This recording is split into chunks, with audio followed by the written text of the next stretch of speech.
પછી માનસિક ત્રાસ જેવું ચાલુ રાખ્યું, પૈસા મંગાવવાનું ચાલુ રાખ્યું કે આટલા પૈસા આપો તમારું આઈડી બનાવવાનું છે, આટલા પૈસા આપો તમારું આઈડી બનાવવાનું છે. હવે એવી રીતે હેરાન કરતાં કુછ 18 લાખ રૂપિયા જેવા એમની કંથી લઈ લીધા. એના પછી એમના જોડે કુછ ફિઝિકલ રિલેશન બી જબરજસ્તી બનાવ્યા. એના પછી એમને ટોર્ચર કરવા લાગ્યા. ટોર્ચર એટલું કર્યું કે એ માનસિક ડિપ્રેશનમાં જતા રહ્યા. હવે ઘરે આવ્યા એમના પછી એમનેથી કંઈ બોલાયું ના, એટલે એમના હસબન્ડને બી કોઈ ના બોલી શક્યા ને મારા બેન મને બી કંઈ ના બોલી શક્યા.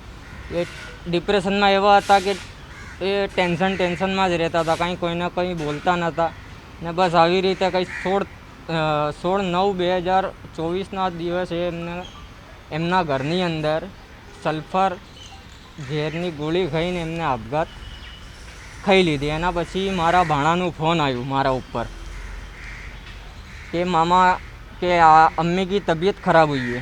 તો હું ફટાફટ મારા ઘરેથી મારા સિસ્ટરના ઘરે ગયો. એના પછી મેં જોયું, એને પૂછ્યું કે ભાઈ આપા તુને ક્યાં ખાયા है? તો બોલા સલ્ફર ખાયા. હું તરત ત્યાંથી મારા વર્કમેન બાઇક પર બેહાડીને મુસ્કાન હોસ્પિટલ લઈ ગયો. એના પછી ત્યાંથી અમને કીધું કે તમે સિવિલ હોસ્પિટલ લઈ જાઓ. હું ત્યાંથી સિવિલ હોસ્પિટલ લઈ ગયો. 17 તારીખે એમનું ડેથ થઈ ગયું. એના પછી જ્યારે અમે 108માં એમને બેહાડ્યા ત્યારે એમને એમ કીધું કે મેં મારા મોતની જે બી સુસાઇડ નોટ છે એ આ જગ્યાએ મૂકી છે ને પ્લસ કે મારા ફોનની અંદર વિડીયો છે મારા કે મારા મોતને જિમ્મેદાર આ લોકો છે. મને બહુ હેરાન કરી છે ને મારા કનેથી બહુ પૈસા લીધા છે, મને બરબાદ કરી છે આ લોકોએ ને મારા ઉપર ખોટા આરોપો લગાવ્યા છે કે મેં પૈસા ખાધા છે. એમની જગ્યાએ કે મેં 1 રૂપિયો કોઈનો ખાધો નથી ને ઉપરથી મારા પૈસા આટલા બધા એ લોકોને લઈ લીધા ને મને આવી રીતે માનસિક ત્રાસ આપ્યું છે. એના કારણે શું કરતા હતા, ક્યારે ગયા હતા, કેટલો સમય રોકાયા? એ ફર્સ્ટ ટાઈમ 2019માં ગયા હતા ને 19 દાડા પછી પાછા આવતા રહ્યા હતા. ત્યાં એમને વિઝા નહોતું મળ્યું તો એ પાછા આવતા રહ્યા હતા. એના પછી એ 2020માં ગયા.